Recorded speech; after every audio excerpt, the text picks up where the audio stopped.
Hi everybody, it's the Week in the Tackle podcast, the podcast where we get together on a weekly basis and tackle something from the world of football and or soccer that we thought were interesting.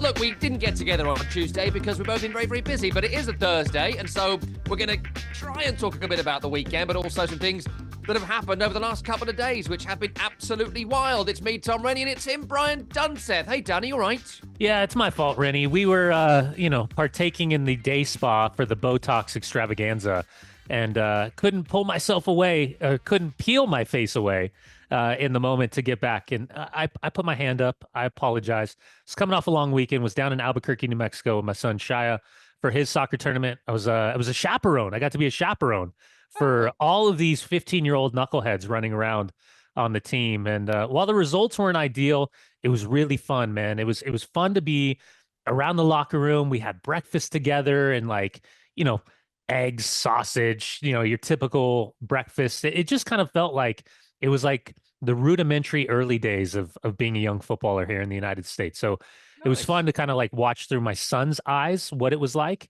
And then kind of add like little things and I am such an introvert in certain moments, and I know that's shocking to some, but I'm an introverted extrovert, if that makes sense. So my first instinct is always, keep my opinion to myself, stay out of the way. If I'm asked, then I will probably say something stupid. But it's just something as easy as like you don't think about it as a parent when you send your kid away for some of these trips. And this could be any sport, it doesn't have to be soccer. But as I was sitting there, I was thinking to myself, like, hydration, nutrition, recovery, all of these things that are kind of like important for athletes at any level, just adding stuff like, going to Super Target and grabbing cases of water and Gatorades and like liquid IVs that they can put in the water to help them recover faster, adding, different supplements or vitamins or even like protein shakes, and literally just watching the kids like love it and just eat it up. And then, for the parents, selling it to the parents and be like, hey man, I think these are like a couple of things that we should budget for as a team, for our parents, just to make sure that our kids are in the best possible situation. Cause you're spending all this money for flights and hotels and food and rental cars and all these things. So, just adding little stuff like that. It was really, really fun. Again, despite the results, seeing a part of the country that I think I'd played against the University of New Mexico once all the way back in 1995 with Cal State Fullerton. So to kind of be in Albuquerque, Breaking Bad, we went down to the Rio Grande and, just realizing the kind of the history in that area of the United States. It was pretty incredible. The views were spectacular. And it was fun. And now after I record this, I'm going to head over to Luca's Valentine's Day party, be a part of Valentine's Day bingo. And then tomorrow morning, we're off to Las Vegas. We're going to spend the next couple of days supporting both the older boys in another soccer tournament before the MLS season starts. And I got a doubleheader in Seattle, followed by a game in Portland the next day. And we're right into an MLS season. And we'll cover what's happening in M&S across the season with Dunny on the podcast because he's always around the country doing something or other. And we'll maybe cover a lot of travel. Columbus Crew. But if they stop selling all their best players, I think Cucho might be playing for Betis against someone in the Conference League tonight. That'll bum me out. Well, you know who else? Him and Anthony linking up. Man of the match, Anthony. Man of the match scored a goal as well. Twice. We're really good. I mean, we're really good. Mason Greenwood's flying at Marseille. He just had his second kid. Marcus Rashford. I'm just waiting for him to explode. He looked good when he came on. He looked so sharp and ready. He did. And I'll just keep an eye on Jadon Sancho's Instagram page. If only Maguire had signed for West Ham last season, he would have been so good for us. It would have been so good. Would have worked out well. Yeah. Scott McTominay, Neapolitano, smashing it at Napoli. They're all doing it. I miss Scott. I miss. Imagine how good those players would be if they never went to Man United. That'd have been fun.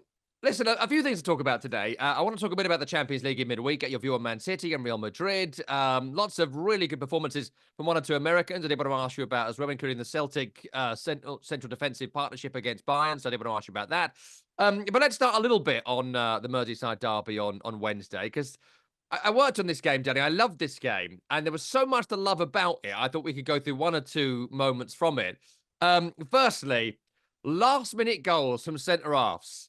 Just how fun are last-minute goals from centre-halves. It was great to see James Tarkowski hugging Phil Jagielka post-match on the field at Goodison, who's sort of famed for his late brilliant goal at Anfield a few years ago when he was playing. But like Goodison Park. I love Goodison Park. It's such an amazing venue, built in like the 1870s. The first Merseyside derby was played there in like 1894. Proper Victorian ground in the middle of a housing estate of old terrace housing. It is going to be sad to lose it, though.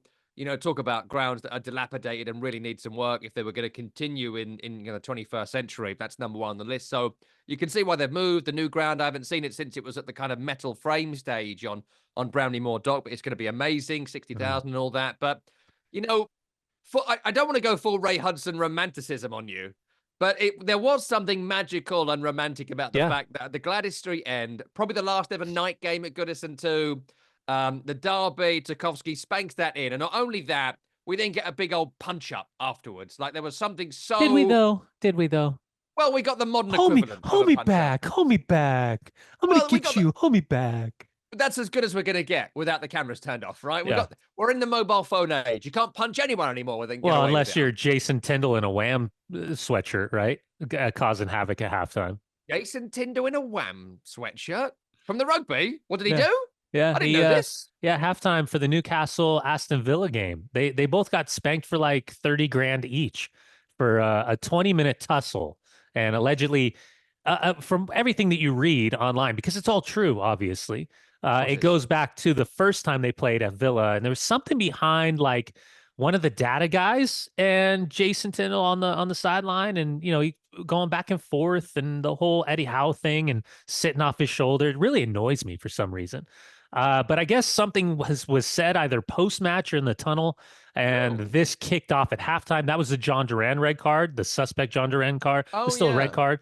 But yeah, I guess at halftime there's a big kickoff. But allegedly he was wearing a black sweatshirt that had a Wham graphic on the front of it, which is like George Michael. yeah, even more suspect. So yeah, it was. I mean, suspect in that. Why are you wearing that on the sideline? Yes, it's odd. I love the idea of him going with his fists up, saying, "I've got Andrew Ridgeley and George Michael for you right here." Yeah. Take me on, buddy. And take me on. And they hate each other. Which one do you want? That's a ha, isn't it? That's a ha, isn't it? Take me on. I'll think of something else. That's Wham rap for you, buddy. What did you make to the Merseyside derby and the sort of the sendings off at the end and the Arne Slot getting sent off too? I mean, it was entertaining. Well, the first goal, the bending curled free kick in behind, and the finish was superb. Allison, not much he can do as he just tries to stay as big as possible. It's a great goal. I thought Beto was active. The size and and kind of the intelligence of his movement to occupy center backs. Always at the forefront.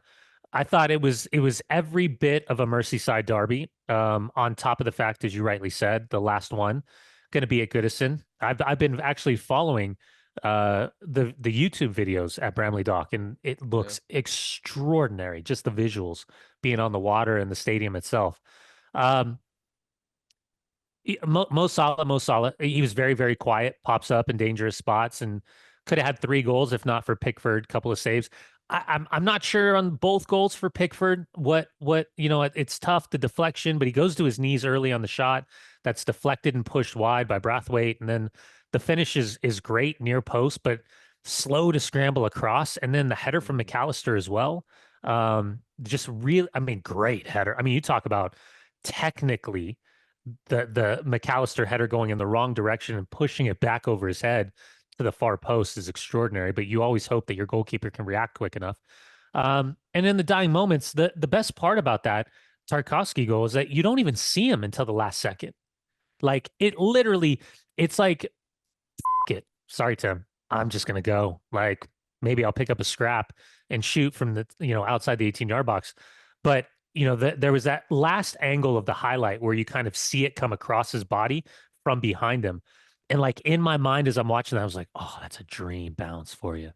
I mean, comes across, full volley, laces right foot, keep your head down, just smash it as hard as you possibly can.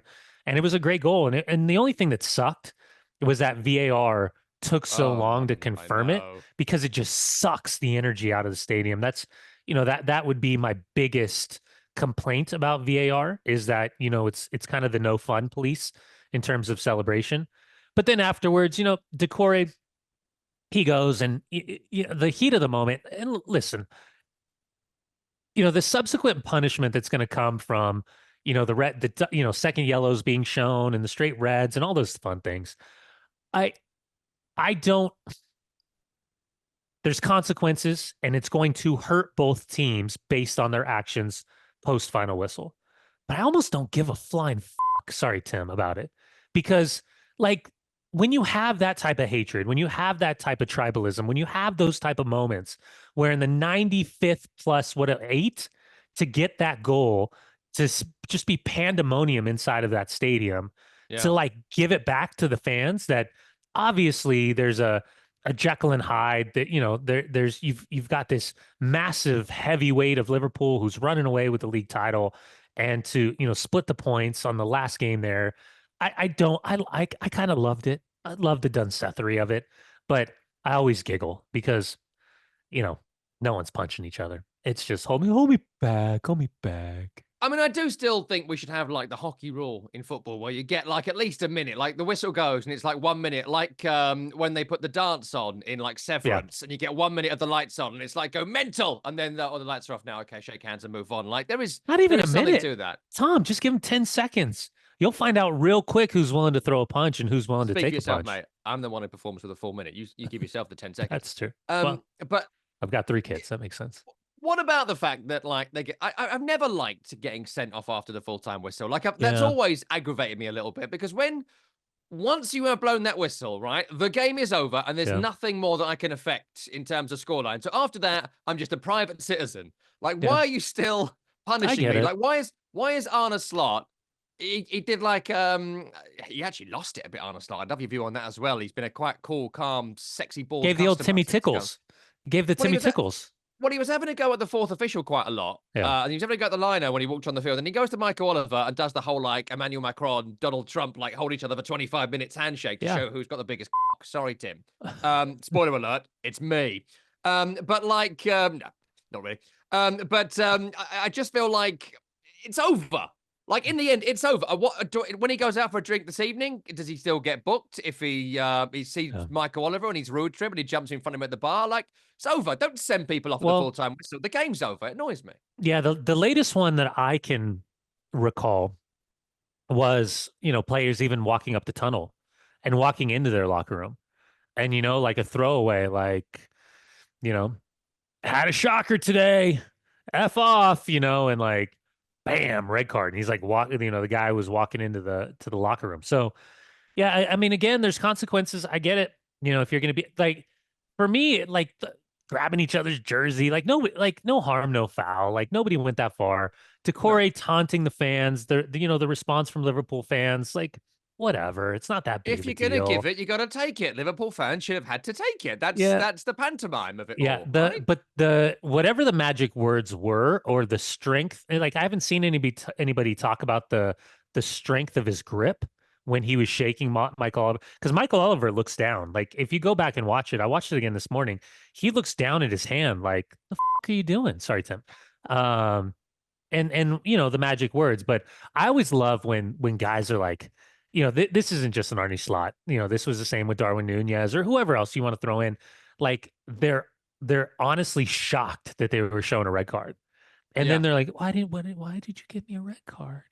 What did I do wrong there? That's so weird. I didn't do anything wrong. Like you can see Arne Slot's like all angry, hard shake, and then he's showing red, and he's like, what? Why did you show me a red? That's weird. I didn't do anything wrong. So, yeah, I mean, I get it. It's, final whistle's final whistle, but the consequences of action still on the field or inside the tunnel, whatever. I think at the end of the day, it was a great game that matched the intensity of the moment inside what is, the final throes of a fantastic Merseyside derby at Goodison. Final bit on this, because I doubt very much on this podcast we're going to care too much when the actual final game at Goodison happens at the end of the season. So it's kind of the last time we'll sort of focus on it. And I just thought I'd ask you, we were talking about this on the football show earlier today, and you're probably a good man to ask about it. Like I was reading a piece about MLS recently and about like the eras of MLS. And, you speak a lot about soccer specific stadiums, and then the new stadiums that are built are all very 20,000 rectangles. And there's a lot that are sort of like that. Some are bigger, some are smaller, but in general, they're all sort of often an identical list, a bit like St. Mary's or the King Power, whatever. They have kind of hallmarks. And like a lot of the older grounds, like I of course remember the bowling ground before it got first redeveloped in 2001, and Goodison Park, like it really feels like you go back in time when you go there. And I think that's quite a good thing. You know, Villa Park's sort of broadly similar as well in the way it's built. Molineux is still sort of broadly similar, but all the new grounds, like it does look great, the Bramley Moor Dock Stadium, but it looks like Tottenham, which Mm, looks like Hamburg, which looks like the Allianz, which yeah. looks like, you know, lots of Yeah. other stadiums.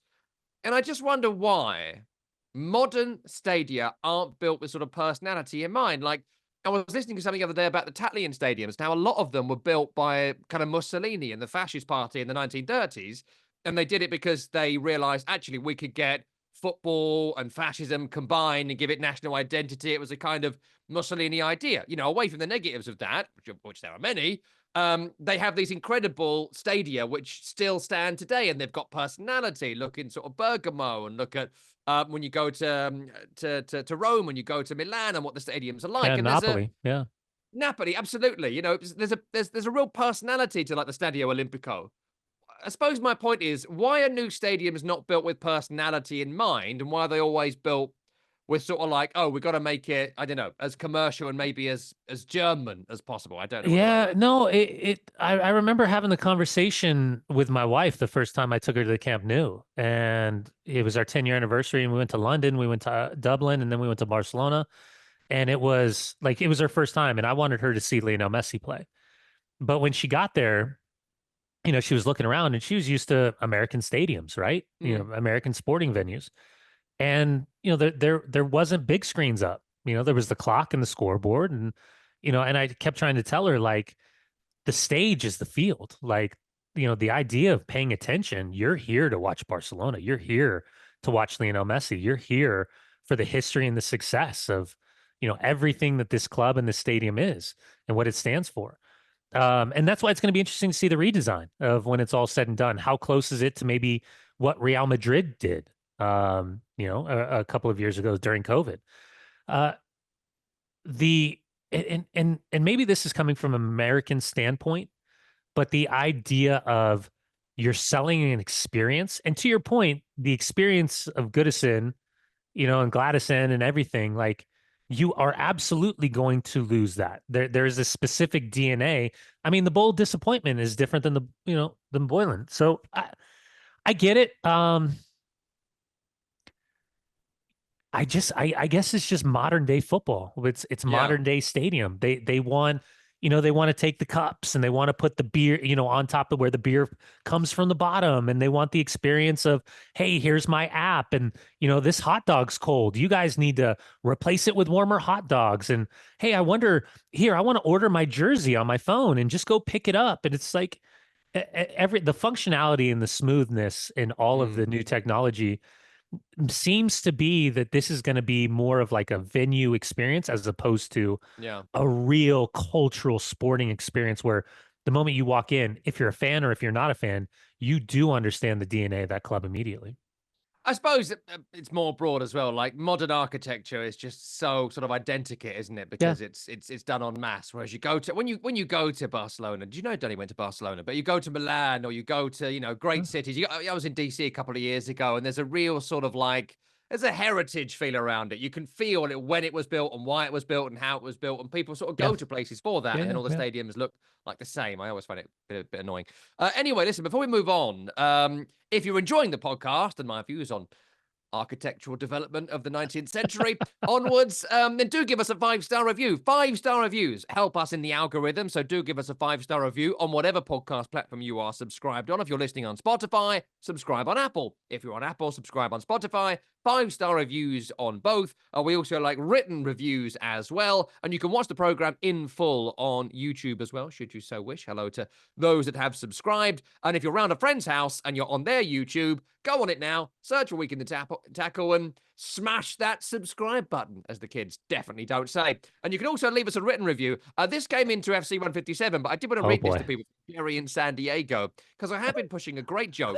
I know what you're That going to use. I know your shtick. I can feel it coming. I know exactly what this says. Now, this is a compliment, I think, that Dunny, who is a man in his mid-40s, looks like a man who is like Turning 28. 48. I'm turning Your 48 in a month. Your skin is incredible. It scares me how young you look. So I can only assume it's Botox. He says no, but he's definitely had something done. I have. And this came from Jerry in San Diego. It says, I'm catching up on Sirius XMFC programming late today, and I've got to say, quote, no Brian Dunseth today. He's having his Botox redone, and that's a whole day exercise, sadly. End quote. On the football show was Spectre. Tom, you verbalized that shade immaculately. Well done, sir.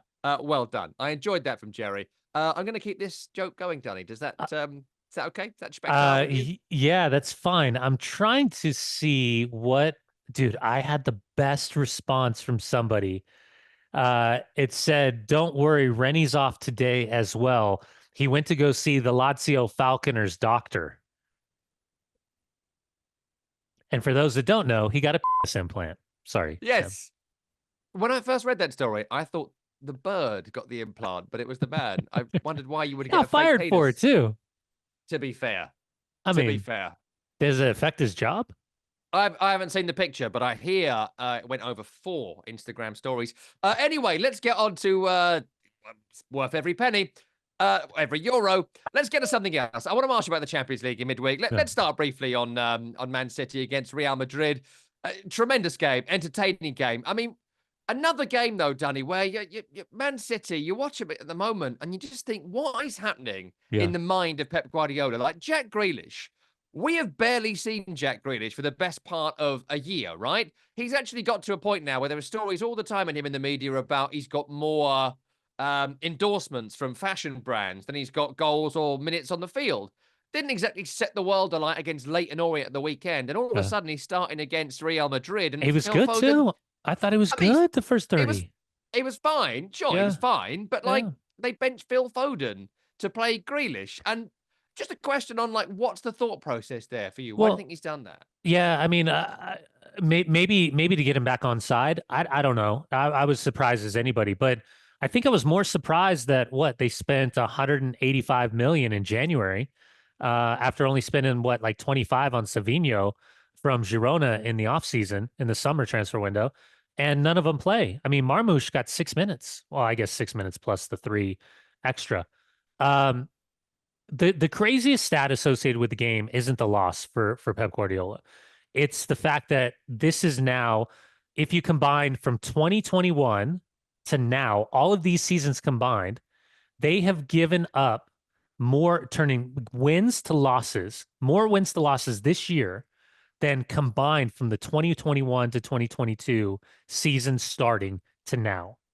I mean, that's it. I mean, it's psychological. I mean, I keep trying to, Miola and I were talking about this, and we've both been in situations on teams where, you go through a blip or you go through a rough patch. But this is now, effectively since late November. This is, this is like Thanksgiving time where, you had that 12-game run, then they get back on track for 3 or 4 games, and then they get their balls busted by somebody. And all of a sudden, it kind of like resets the insecurity to start building up again. Now, that being said, you're talking about one of the most dynamic trifecta or quads in the game when you're talking about Rodrigo, Mbappe, Vinny Jr., and Jude Bellingham. But at the same time, I mean, this is a team defensively that's just been thrashed by injury at the center back position. So to make the adjustments, and obviously, okay, you lose Grealish, you lose Akanji at halftime. You have to manage some minutes. You bring in Kovacic, have no idea, the Stones header, then Kovacic tries to like flick it with the outside of his left foot. Everyone's talking about Rico Lewis. I have no idea what Rico's supposed to do because Vinny read that touch the moment that, Kovacic is trying to play the ball backwards. Once he's in, Vardio tries to close him down, little clipped in ball, and, Jude gets that touch. Caught in no man's land. How many times were Ederson, even, Brahim Diaz out wide, Vinny takes a shot. Why in the world Ederson is electing to either take it down with his chest or punch it with his hands in his chest back into traffic? Even the sidewinder, how many times have we seen him hit a 60-yard sidewinder in space and he chunked that ball? It was almost like they knew they were up 2-1. They knew it was like the 85th minute. They just had to hold on for 5 plus whatever was shown on the board. And, just squeaky bum time just gets tighter and tighter with this group. And it's incredible to see, and you can feel it effectively in the game. These cascading moments of, just like, if you're Kovacic, instead of playing the ball backwards, why not just hook it? Like, as that ball's coming down, take your left foot, lace it, and just hook it up over the top, get everyone back, secure game in front of you, stay connected. Even with Ederson, he's too far deep on the touch. By the time he reacts, if he's in the position that he was where he finished, and that's where his starting point was, he gets that ball, he clears it with a head or a chest or whatever. It's no problem. So it's almost like they're so indecisive in these critical moments that they're just finding themselves in a situation where it's not just Pep, it's not just the players, it's all of us just find ourselves dumbfounded at the way that they're, creatively and spectacularly collapsing in these games. Well, off the back of that, I mean, the next question on Man City, I don't think they'll go to the Bernabeu and win next week. And if they do, we'll have a totally different conversation after that. Yeah. But if they get knocked out next week and they're, 16 points behind Liverpool, I mean, even they're not going to make that up. I mean, just a question on looking ahead. Does this have the sense of, there was a point where Jose Mourinho was the greatest coach in the world. And then, time passed on and new coaches came through and, he got older and all that sort of stuff. Alex Ferguson had it. Arsene Wenger, you forget, was basically booed out of Arsenal in the end after, being the greatest manager in their history. Time just moves on. I mean, do you get the sense that coming into the start of next season, I'd imagine Kevin De Bruyne will be gone and one or two others will be gone, even if they spent another $500 million as they have this January? Do you have the sense that he'll be able to rebuild, or do you have the sense that this has become a little bit Mourinho going to Fenerbahce? I think financially he'll be given every opportunity to find the players that'll be absolute difference makers. And is he still the best? Is he still the best guy for this job? I still think he is. I mean, he's absolutely the right man for the Man City job. I think as long as he qualifies in the top four, he finishes in the top four, qualifies for Champions League, which I think is a no-brainer. Yeah. Unfortunately they ran into a juggernaut. Like, it would have been a lot easier, and this is their own fault. And by the way, Real Madrid's in the same boat for the struggles they've had in Champions League. But if they would have faced a Feyenoord or a Benfica, there would have been no issues with them getting through to the round of 16. The unfortunate part is one of the two juggernauts are going to be knocked out in the playoff phase before we even get to the round of 16 in the Super League. Oh, sorry, I meant the Champions League. I always get that confused nowadays. I wonder how they fix this next time, Dunny, to make sure this doesn't happen again. How does this work? They'll definitely find a way to double seed. You're seeded, but if you're Man City, you're double seeded, which means you miss the first seeding to make sure they play each other. Of course, that's what they do. So obviously they need Rodri, right? I don't think any of us realize the importance of Rodri because we're all kind of coinciding the slide with the ACL tear. I think they're going to – I can't see a world in which Ederson and Ortega are the two goalkeepers next year. I think they have to freshen up with another big presence in the midfield. I think that was the idea with Calvin Phillips 2.5 seasons ago. And then ultimately, I think they have to – and they always will have had, but some type of succession plan for a guy like Kevin De Bruyne because, he is a unicorn. And replacing a unicorn, I don't see another player that is a plug and play, respective of what he's capable of doing. So, yeah, I think we're, it's a cycle. Unfortunately, it's a big drop from a cycle that's been virtually untouchable, with the exception of a couple losses. But to see them, capitulate in the manner in which they have, it's almost like they just need the season to get here. I can't wait to read whatever Athletic article has the canaries in the coal mines singing right now. But I think I think if this goes, when something like this happens, I'm a hedge a bet early. I guarantee we find out something significant has been happening behind the scenes that none of us are aware of.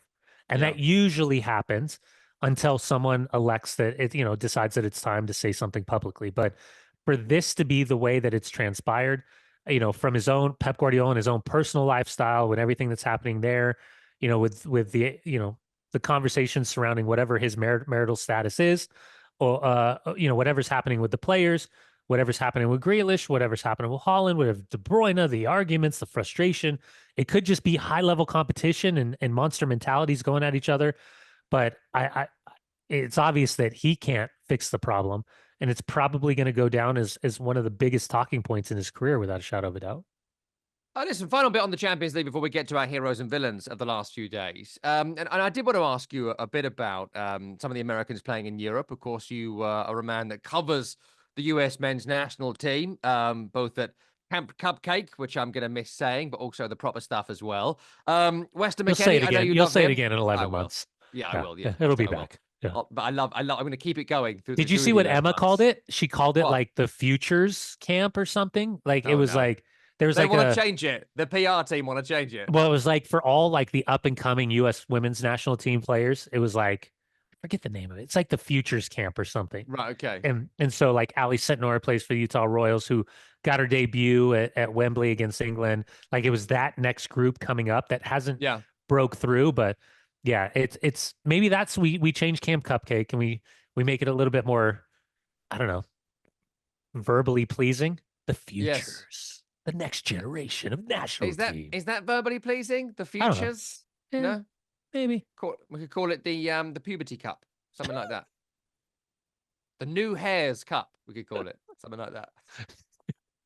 The new hairs where there weren't hairs before cup, maybe something like that. We'll Peach workshop fuzz, it. peach fuzz cup. Yeah, the peach fuzz, the fuzzy cup, cuppy fuzz, fuzzy cup. Anyway, Brought to you by Budweiser. Bud Light, spread of Bud hair. Light. There you go. Let's. I want to ask about Weston McKennie. We love Weston McKennie. Oh my God! Great Talk goal about for goals. Juve. Victory for Juve. I mean, I know we've spoken about him before, Dunny, but I just feel like he is such a great poster boy for like make the move, don't give up, pure attitude. You coming around on him? I still think he looked. I wouldn't have him still, but I would say he looked good in midweek. I think he looked good. You wouldn't have him?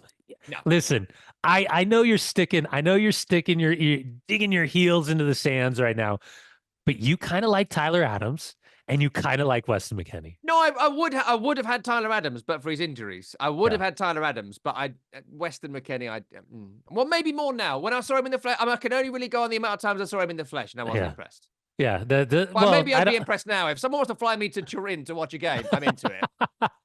Yeah, I don't think watching Jesse Marsh's collapse at Leeds United was a fun time for anyone involved. It's true. By the way, do you know Weston started at left back like 3 weeks ago for Juve?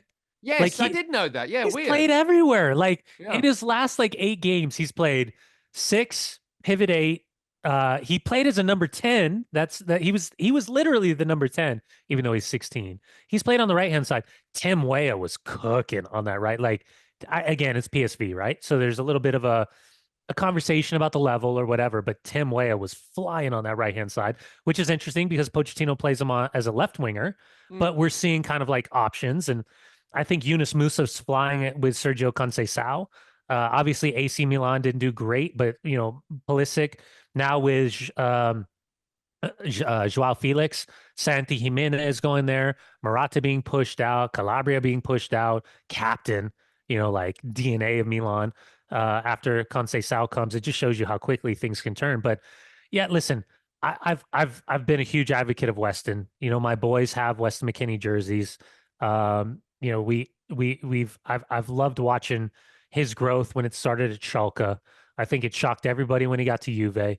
To think about the last 3 seasons of what he's had to deal with in the offseason, effectively either be pushed out on loan, be told in preseason that he's not a part of the plans, he's not even traveling to work through that with multiple managers, to be a jack of all trades for sure, and effectively almost be undroppable, like being a guy that you have to make sure as a manager that you're fitting into your starting 11. His personality is infectious. He's a like, if you watch him, if you can objectively watch the way he plays, he covers more ground than people give him credit for. His technical ability, like his creativity, is superb. And I think he is, without a shadow of a doubt, as important to the U.S. men's national team as virtually any other player. So to see what he's doing, I'm a huge advocate of, you know, the U.S. men's national team potential player pool spreading its wings. And I think, you know, watching the two guys in Milan and the two guys at Juve continue, and Gianluca Busio at Venezia, I think that Serie A is a fantastic landing space for any of the future U.S. internationals that are potentially looking for an opportunity. That's a little bit different than the roles that they're currently in. What about the two guys at Celtic as well? Carter So Vickers and Trusty against Bayern played quite yeah, well, more or yeah, less. they are. And credit to Brendan Rodgers because he obviously believes in the two center backs.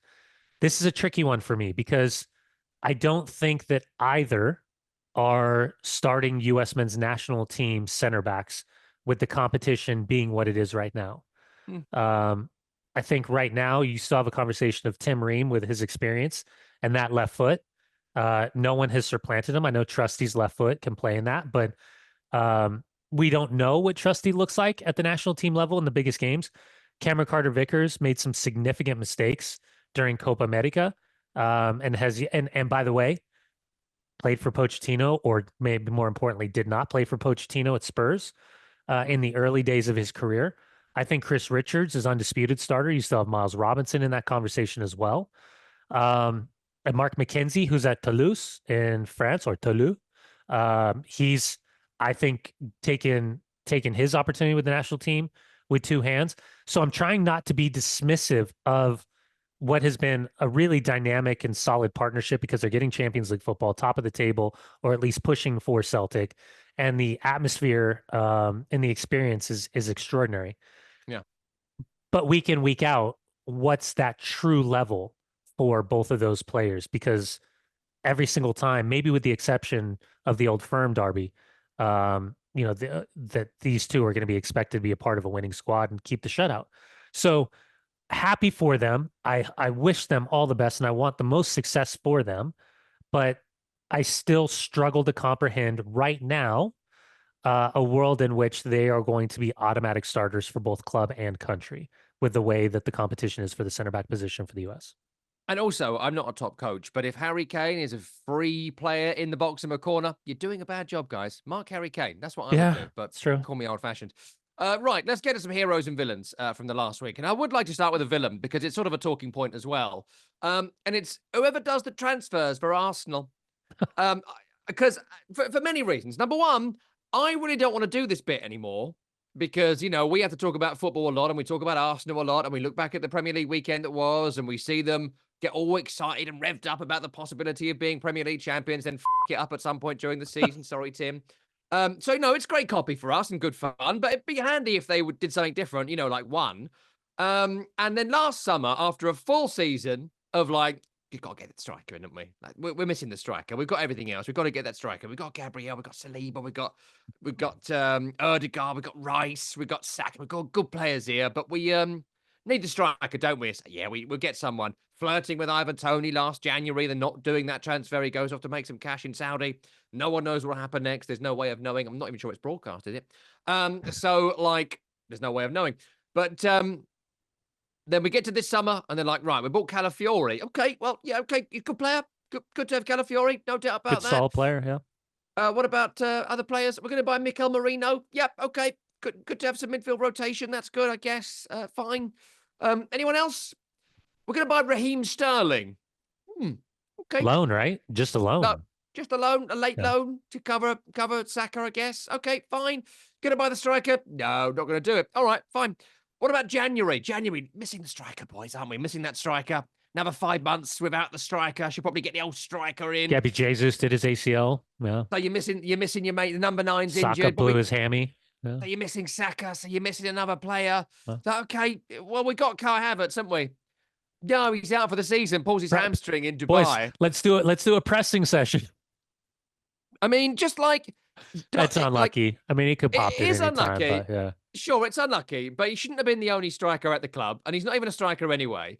And just if you do transfers at Arsenal now, I mean, the Watkins thing in January, and they let Nketiah go. Remember, they sold Nketiah and Emil Smith Rowe for 60 million combined. So I mean, Nketiah can't get off the Palace bench. Like, he's crap. But, yeah, like, well, sure. But he was at the least striker it's they somebody. had. Yeah, Yeah, he was the striker they had. He was wearing Henri's number, and they're talking him up, as Arsenal kind of fan media does. Of course, when they leave, we find out how crap they really were.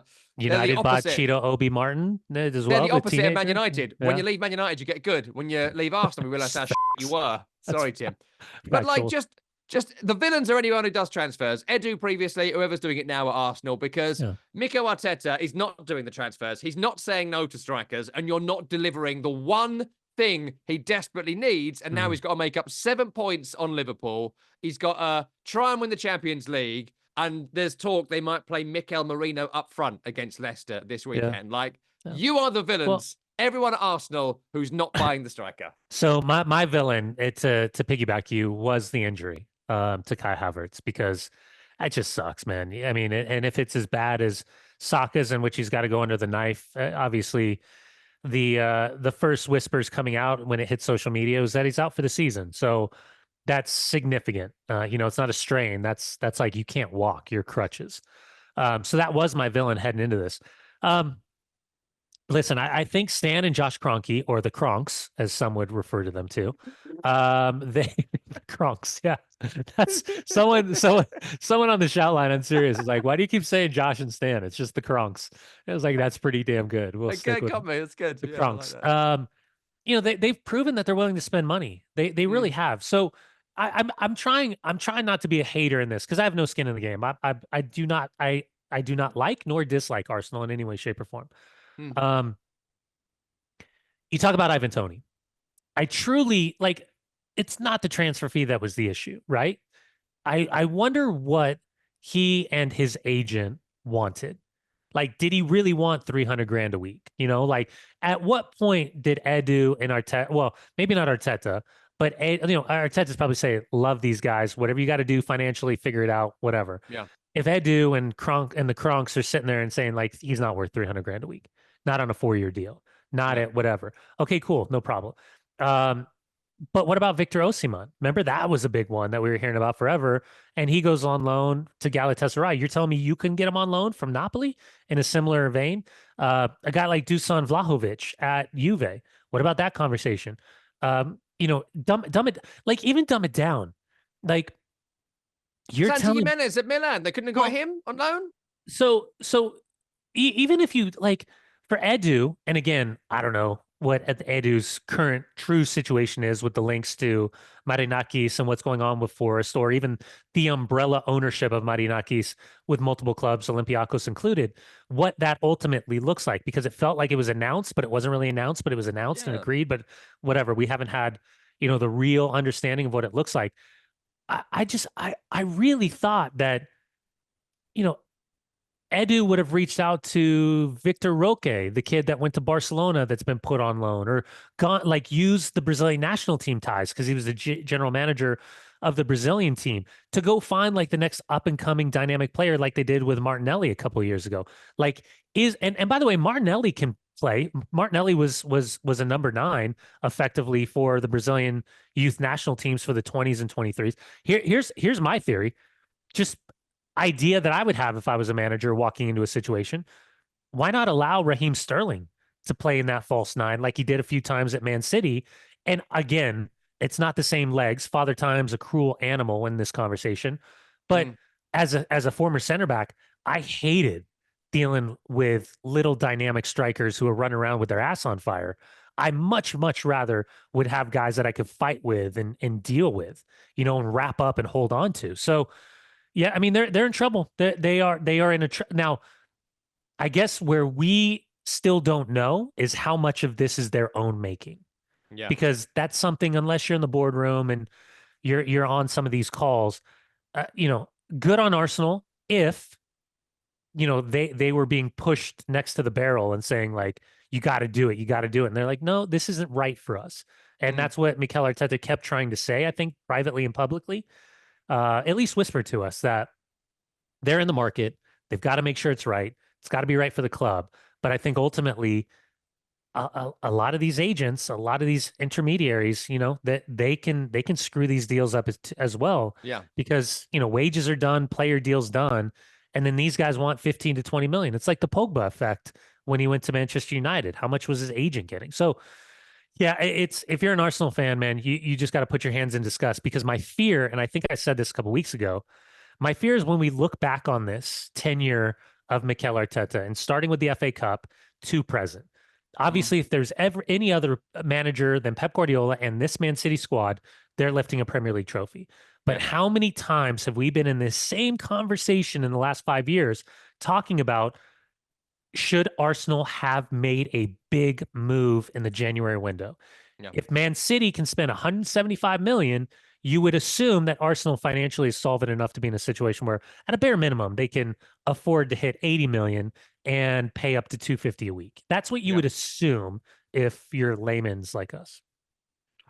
It's hard to do transfers, and no one's saying it isn't, but it's not that fucking hard. Sorry, Tim. I don't actually have a hero, but I do have another villain if you want it briefly. Yeah. What you got? You know I hate tifos. They're all crap. Even the good ones are crap. Like, I don't get them. I don't understand the point of them. They're not intimidating or particularly entertaining. There is nothing good about them. I know. But at the very least, the ones I don't like, I can think to myself, well, there's some creativity or some artistry and whatnot. Manchester City. The tifo of Rodri kissing the Ballon d'Or with the Oasis song title "Stop Crying Your Heart Out" alongside it was the shittest tifo, sorry Tim, I have ever seen in my entire life. Spoiler alert, we know Oasis, or the two brothers, are Man City fans. Shut the up about it, okay? Sorry, Tim. Constantly, oh, look, Noel Gallagher's in the crowd, or they're playing an Oasis song, or there's some terrible Oasis kit, the worst kit of all time. Everybody's putting their back, and he's the only one facing the field. And oh my God, look who's here. Look who's in the stands. It's just so, of course they are. They're not doing anything. They're literally doing nothing. They're millionaires doing nothing. Did you buy tickets? Tours, like in the summer. Did you buy tickets? I will. I couldn't get tickets, could I? They're sold out. I'll find a way through some friends, I'm sure. Slag them off and still going to go. Well, I'm still going to go, yeah, but I don't want to go to watch the. I don't need this marriage.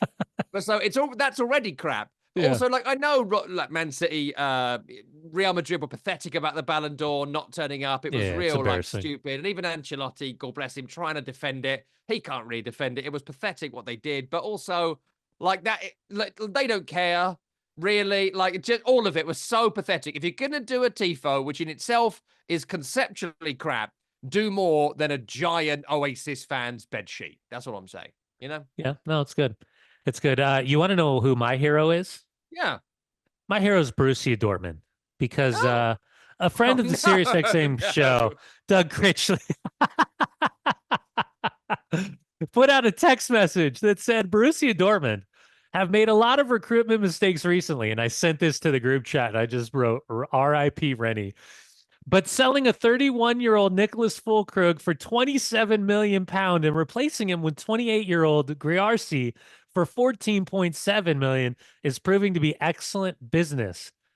21 goals now, including 11 in the Champions League alone for Griarsi.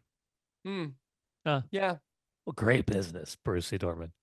I mean, I'd love to fight back at that, but I detest Nicholas Füllkrug and that whole transfer. So there's nothing else I can say. Yeah, that's the best business any team has done in the last 12 months. Selling a 31-year-old fat, slow, toothless croc, alleged, to West Ham and bringing someone else in who can score. Yeah, terrific. Thanks for that. Right, we're out of time. Brian Dunseth, thank you very much indeed. Tim Horsey produced the program. I've been Tom Rennie, and we'll see you next week. Bye, everybody. What a time to be alive.